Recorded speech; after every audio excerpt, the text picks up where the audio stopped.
Et donc, on va accueillir Marc Barra. Je sais pas, Marc, si tu veux faire aussi. Bien bouger aussi. Hop là. Donc, Agence régionale de la biodiversité, J'aime qui va bien nous bouger, je parler vais donc faire d'un projet qui a été je vais mené faire les sur. deux. Bah, tu l'as, ok. Ouais. Un projet mené sur 2 ans, de 2017 à 2019, où ils ont fédéré pas mal d'équipes de recherche autour de l'étude des toitures végétalisées de Paris pour définir un peu les niveaux de biodiversité des différents groupes et les services associés.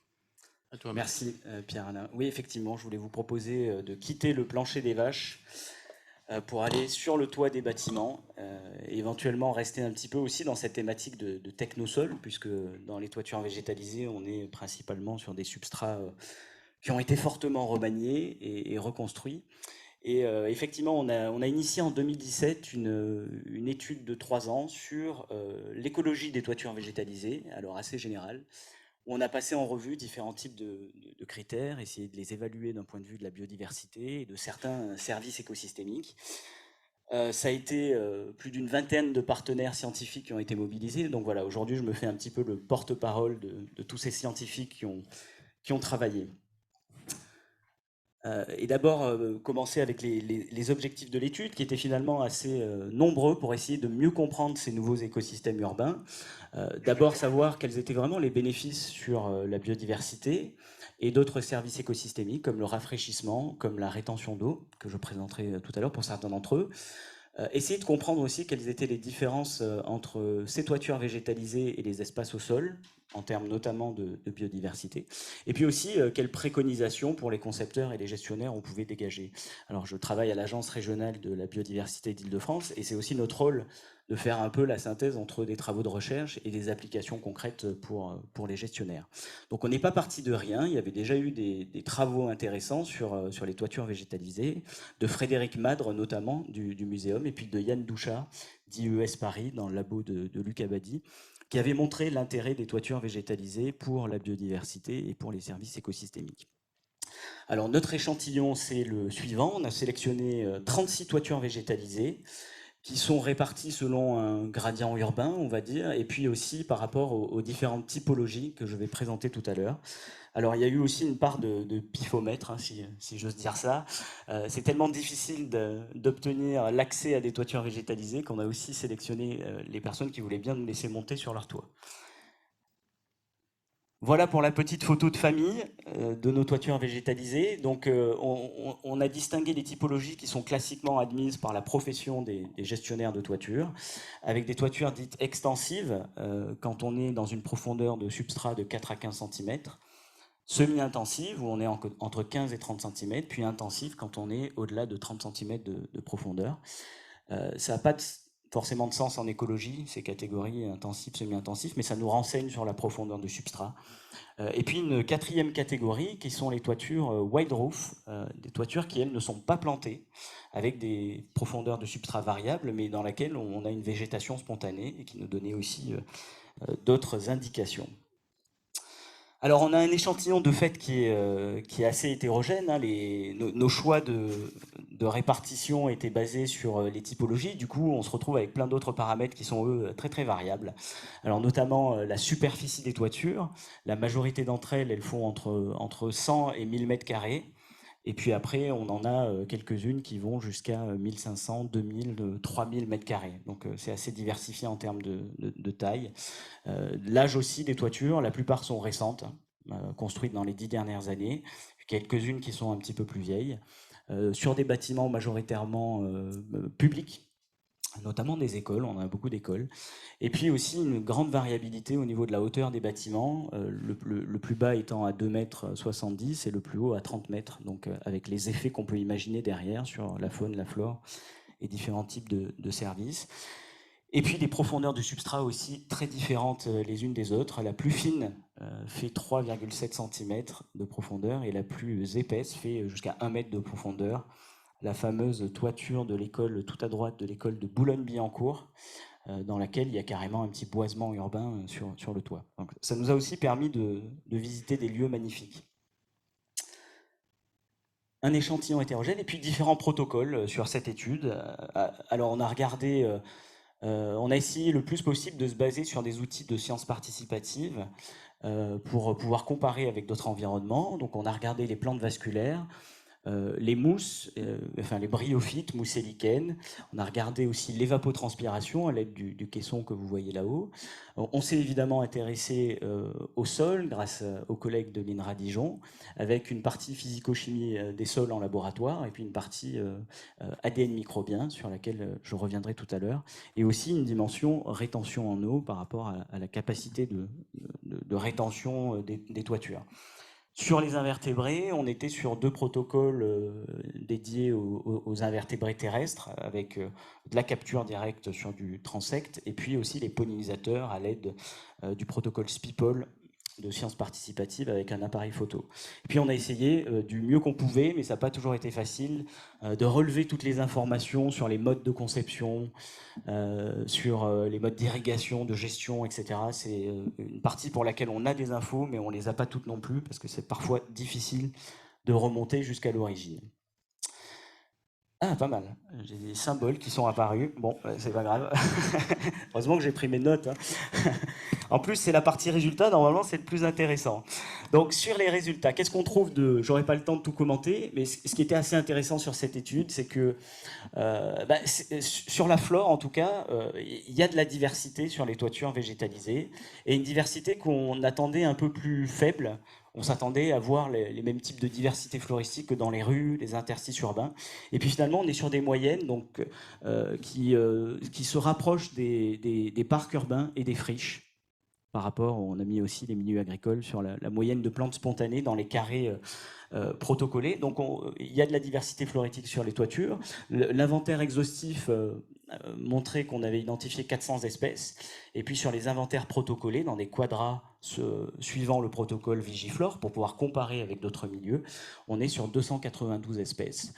Un des résultats intéressants, c'est qu'il y a 70% des plantes qui ont été trouvées sur les toitures qui sont spontanées. Ça aussi, c'est un résultat qui nous montre que peu importe la palette végétale qu'on va essayer de mettre au départ, bah, si on laisse le temps faire, ça va changer. Donc il ne faut peut-être pas forcer le destin en essayant toujours de planter des choses qui nous intéressent. Il y a une diversité très variable entre toitures, c'est ce qui était marqué en bas, hein, voilà, vous y arrivez. Et les toitures semi-intensives et intensives sont plus riches en espèces que les toitures extensives, ce à quoi on pouvait s'attendre en termes de résultats. Alors, on a parmi les espèces qu'on retrouve le plus souvent sur les toitures, en plantes, il y a les sédums, évidemment, qui sont fréquemment plantées sur les toitures. Mais il y a aussi des plantes spontanées, comme la vulpie queue de rat, ici, qui est très fréquente sur les toitures et qui, elle, arrive par le vent ou par la faune. Mais on a aussi trouvé un paquet d'espèces rares, en fait, sur les toitures, dont celle-ci, l'ornithope comprimé. Et pas mal d'espèces, celle-ci est rare en Île-de-France en tout cas, et puis pas mal d'espèces qui venaient d'autres environnements, des espèces que la botaniste Audrey Muraté, qui a réalisé les inventaires, appelle des espèces voyageuses. Et c'est ça qui était aussi intéressant sur ces toitures, c'est qu'elle recèle aussi quelques espèces rares. Si on regarde maintenant les informations sur les relations qu'on peut faire entre les paramètres de conception de la toiture et la flore, on s'est rendu compte qu'il y avait une relation entre l'épaisseur du substrat et la richesse floristique. Et surtout qu'on voyait un plateau arriver à 25 cm, une forme de plateau à partir de laquelle la richesse n'augmente plus. Donc ça pourrait nous indiquer un seuil finalement, parce que cette question on nous la pose tout le temps, combien il faut mettre de profondeur de substrat sur les toitures. Si on veut de la diversité floristique, jusqu'à 25 cm ça a un intérêt. Au-delà, c'est pas forcément nécessaire. Ça va l'être pour d'autres choses, comme la rétention d'eau par exemple, mais pas forcément pour la richesse floristique. Voilà, et d'autres seuils qu'on a essayé de déterminer concernant la composition de substrat. On s'est rendu compte qu'un pourcentage de 10% d'argile et de 60% en sable étaient aussi des seuils pour avoir une certaine diversité floristique. Voilà, au-delà, on a des diversités qui n'augmentent plus. Et puis des compositions intéressantes, je passe vite là-dessus, mais finalement ce qu'ont dit les botanistes, c'est qu'on a sur les toitures végétalisées un assemblage original de plantes, de pelouses sableuses et sèches de la région. Et que finalement la biodiversité, c'est pas seulement une richesse spécifique, c'est aussi une composition, une organisation. et que les toitures sont peut-être les vitrines de ce qu'on aura demain en termes de plantes dans les villes, puisqu'on a essentiellement des plantes qui sont à caractère méditerranéen, qui sont de milieux très secs. Et on verra que c'est la même chose sur les insectes, avec des plantes voyageuses, voilà, qui viennent du bassin plutôt méditerranéen, et qu'on retrouve aujourd'hui sur les toitures, et notamment sur les toitures extensives qu'on avait tendance à critiquer, nous les écologues et les naturalistes, et qui finalement ont aussi leur intérêt dans les villes. J'avance sur les invertébrés qu'on a aussi inventoriés. Là aussi, on trouve beaucoup d'espèces d'invertébrés en diversité. Ici, ce qui était intéressant pour nous, c'est de voir qu'on a finalement tous les cortèges d'une chaîne alimentaire qui sont représentés, toutes les composantes de la chaîne alimentaire qui sont représentées chez les insectes, avec les décomposeurs, les cloportes, les colamboles, les phytophages, orthoptères, hémiptères, et puis les prédateurs aussi, avec les araignées et les coléoptères. Donc finalement, il y a une chaîne alimentaire vraisemblablement fonctionnelle sur ces toitures végétalisées. En abondance, on est aussi sur des abondances importantes et variées, avec une nette domination des hyménoptères et des hémiptères, avec notamment des punaises, des cicadelles qu'on a retrouvées en très grand nombre sur les toitures. Voilà, qui nous donne une indication aussi sur le type de milieu. Un des résultats intéressants qu'il faudrait creuser, c'est qu'on a réussi à identifier des groupes d'espèces qu'on va retrouver sur les toitures et pas dans les espaces au sol, donc on va plutôt appeler toiturophiles, des espèces généralistes qu'on va trouver à la fois dans les espaces au sol et puis sur les toitures végétalisées, et puis des espèces qu'on ne trouve pas sur les toitures alors qu'elles sont courantes au niveau du sol et qu'on va appeler toiturophobes. Voilà, je vous en ai mis quelques exemples ici, mais il y a peut-être des environnements particuliers pour les invertébrés. Voilà, au niveau de la comparaison entre systèmes de conception, là aussi sur les invertébrés, on a une différence significative entre les toitures intensives et semi-intensives, qui ont plus de richesse que les toitures extensives en termes d'invertébrés terrestres. Si on regarde les pollinisateurs à l'aide du protocole SPIPOL, on voit que les toitures dans leur ensemble sont globalement moins riches que les espaces au sol en termes de pollinisateurs. Par contre, si on isole indépendamment les intensives, extensives et semi-intensives, on voit que les intensives et semi-intensives ont à peu près le même niveau de richesse en espèces que les espaces au sol. Donc il y a aussi un intérêt pour les pollinisateurs, mais ça dépend du type de typologie. Voilà, sur les invertébrés, un dernier résultat. Et qu'on a cette analyse multidimensionnelle qui montre au plus les points sont rapprochés les uns des autres, au plus les communautés d'invertébrés vont être similaires. Et on voit que les communautés sur les toitures extensives et sur les toitures intensives sont totalement différentes les unes des autres. Notamment parce qu'il y a des conditions de sécheresse sur les toitures extensives qui sont aussi différentes. Et ça nous donne une autre indication, c'est qu'en fait, il n'y a pas de toiture végétalisée parfaite dans les villes. Il y a un intérêt à diversifier plusieurs typologies possibles pour augmenter la diversité à l'échelle d'une ville entière.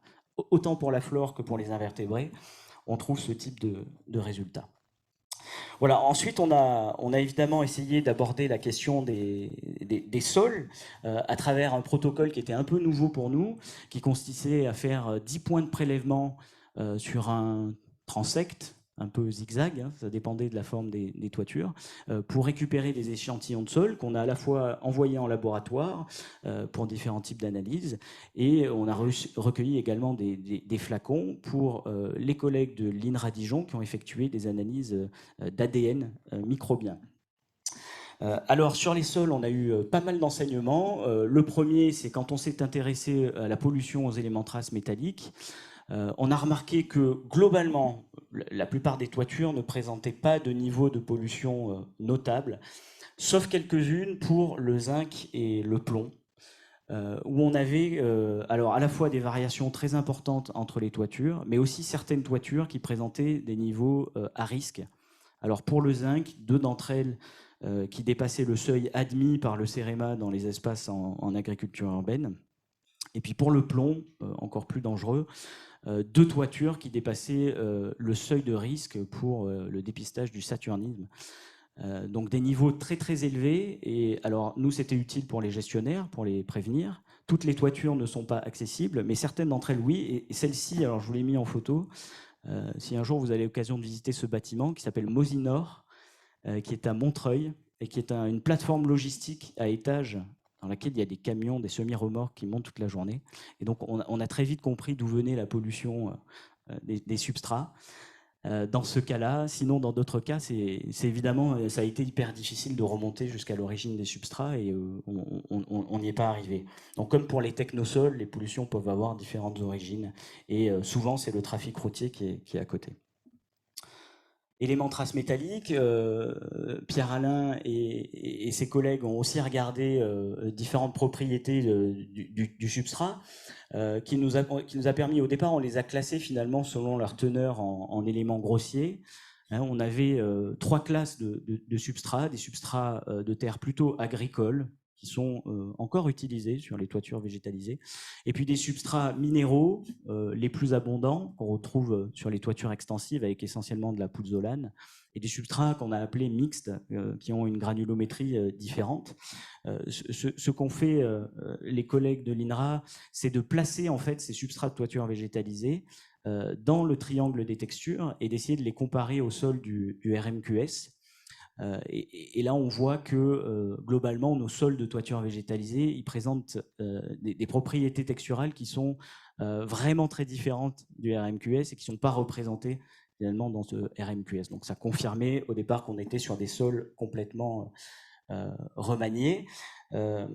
Grâce aux collègues de l'INRA, on a pu aussi réaliser finalement ce qui est la première extraction d'ADN de microbes des toits, en France en tout cas, et avec une information hyper intéressante, c'est qu'il y a bien de la vie microbienne sur les toitures végétalisées, et même une vie qui est abondante, ici en biomasse, hein, ce que montrent les analyses de Pierre-Alain, c'est que les niveaux de biomasse sont très élevés, de l'ordre à peu près du double de ce qu'on trouve sur les moyennes mesurées dans le RMQS, dans les sols du RMQS. Donc une information intéressante avec aussi le fait que la biomasse est plus élevée dans les toitures extensives et sur une couverture végétale mixte. Alors les toitures extensives, c'est celles qui sont les plus fines et éventuellement les plus soumises aux aléas climatiques, au stress, aux fluctuations du climat, ce qui fait que ça pourrait être une des hypothèses d'effet de stimulation aussi de l'activité microbienne dans ces toitures. La diversité aussi a été analysée. Alors pour l'ensemble des toitures, que ce soit pour les bactéries ou les champignons, il y a des niveaux de diversité qui sont aussi très élevés, plus élevés que ce qu'on retrouve classiquement dans les sols du RMQS. Ça, c'était un des résultats aussi, et avec une diversité pour les bactéries seulement, qui est là aussi plus élevée dans les toitures extensives et dans les substrats minéraux qui accompagnent souvent ces toitures extensives. Donc voilà, ces toitures qu'on pensait un peu mal conçues, parce que très fines, très exposées, etc., stimulent aussi l'activité bactérienne par rapport à des toitures en terre agricole qui vont peut-être avoir un milieu plus tamponné pour cette activité bactérienne. Il y avait cette hypothèse d'ailleurs que les collègues ont mentionnée sur l'hypothèse de perturbation intermédiaire du milieu, c'est-à-dire qu'il n'y avait pas d'exclusion compétitive entre les groupes d'espèces de bactéries. Du coup, il y avait cette diversité finalement à l'échelle des toitures qui étaient conservées. Et un dernier résultat qui était intéressant dans les analyses de l'INRA Dijon, c'est qu'ils ont aussi regardé les champignons mycorhiziens dont on a parlé ce matin. Et l'idée ici, c'est à la fois d'analyser les séquences de champignons mycorhiziens qu'on retrouvait dans les toitures végétalisées. Comme pour les bactéries et les champignons, on est dans des niveaux qui sont beaucoup plus importants que les sols du RMQS, et des séquences 400 séquences pour 10 000 par rapport à 50 dans le RMQS. Et l'analyse des mycorhizes, ils ont aussi procédé à l'analyse des réseaux d'interaction microbiens entre ces mycorhizes, pour avoir, en plus d'une idée de la diversité, une idée aussi de la complexité des réseaux d'interaction entre ces organismes. Et un des résultats qui est ressorti, c'était de montrer qu'il y avait plus de liens de complexité, de liens de co-occurrence entre les mycorhizes, sur des toitures semi-intensives et minérales que sur des toitures intensives avec un substrat plutôt en terre agricole. Donc là aussi, finalement, les résultats au niveau des micro-organismes concordent pour montrer que dans les toitures les plus stressées, soumises aux aléas climatiques, l'activité microbienne et la diversité est la plus élevée. Je finis par un dernier type d'analyse qui est aussi lié au substrat et qu'on a réalisé en laboratoire avec le laboratoire Aurea. On a analysé la capacité de rétention d'eau. Donc d'abord de manière théorique, en mesurant la capacité maximale en eau des substrats, vous voyez qu'il y a une très grande variation, en bas il y a toutes nos 36 toitures, il y a une très grande variation entre les toitures, avec la moins absorbante qui peut, sur 3 cm de substrat, absorber 6 litres par mètre carré, à la plus absorbante, où là on est à des niveaux de, je ne vois plus, 500, à peu près 530 litres par mètre carré sur 100 cm de substrat. Donc c'est aussi une information, on ne peut pas généraliser en disant les toitures végétalisées vont retenir de l'eau, ce qu'on voit généralement dans les plaquettes des collectivités. Non, elles peuvent retenir de l'eau si il y a une profondeur de substrat suffisante, une qualité de ce substrat derrière. Et puis, ce ne sont que des valeurs théoriques, et pour essayer d'affiner un petit peu ça, ça supposerait que les toitures sont bien sèches avant les analyses, qu'elles soient pas tassées, etc. Donc pour affiner ça, on a fait appel au CEREMA qui a développé un modèle qui s'appelle Faveur et qui permet d'intégrer les paramètres qui avaient été précédemment ignorés par l'analyse de laboratoire, à savoir la climatologie et aussi la biomasse végétale qu'on retrouve sur les toitures. Le modèle Faveur nous revoit à la baisse en fait de 30% à peu près les capacités d'absorption des toitures, si on tient compte de la pluviométrie, de la climatologie, mais toujours avec des capacités importantes. Et ce qui était intéressant pour nous, là, c'est de remarquer que finalement, si on regarde une pluie courante en Île-de-France, selon l'agence de l'eau Seine-Normandie, c'est 8 mm d'eau en 24 heures, plus classique. Sur notre échantillon de toiture végétalisée, bien, il n'y en a que 2 qui ne sont pas capables de l'absorber. Et ces 2 toitures font moins de 8 cm de substrat. Ce qui est un seuil finalement cohérent avec ce que propose l'agence de l'eau Seine-Normandie, qui oblige les collectivités à développer des toitures végétalisées au-delà de 8 cm. Donc c'était un premier seuil là aussi, et puis un second qui nous est apparu là pour des pluies décennales, où on est à 48 mm en 4 heures. Il y a 5 toitures de notre échantillon qui sont capables de les absorber. Donc ce type de résultat peut aider les collectivités aussi à développer des politiques de végétalisation de la ville qui vont avoir du sens par rapport à l'adaptation, à la gestion de l'eau, à l'adaptation de la chaleur, etc. Voilà, c'était un peu le sens de notre recherche. Je vais devoir conclure, il me semble, avec. J'en termine ici pour faire le lien avec ce qu'a dit Manuel précédemment.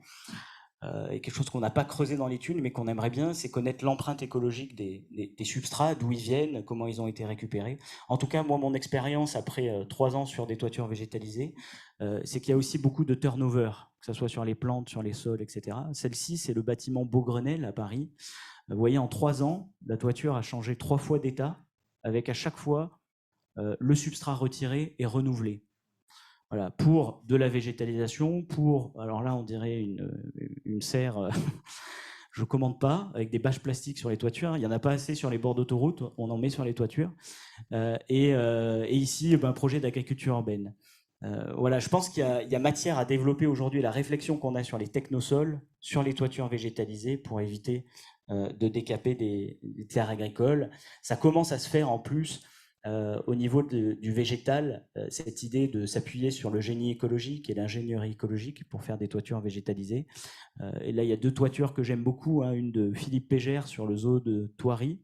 À Thoiry, on est sur une toiture ici, et celle de Boulogne à côté. Dans les 2 cas, ils sont allés prélever des graines en milieu naturel, un peu plus loin, et puis ils les ont implantées sur la toiture. Voilà, c'est aussi une idée qui devrait faire son chemin, que les toitures végétalisées, ça ne sont pas des produits prêts à l'emploi qu'on va disposer sur la toiture, mais qu'on va concevoir comme un véritable écosystème. Eh bien, je pense que c'était ma dernière diapo, voilà, pour remercier tous les partenaires de l'étude. Là aussi, il y a des petits soucis de mise en page, mais c'est pas grave, de nous avoir aidés. Voilà, depuis, on a essayé de répliquer ce type d'approche à d'autres écosystèmes, comme les jardins cultivés, les cimetières, etc., pour essayer là aussi d'apporter plus d'informations sur ces nouveaux écosystèmes urbains. Merci. Merci Marc.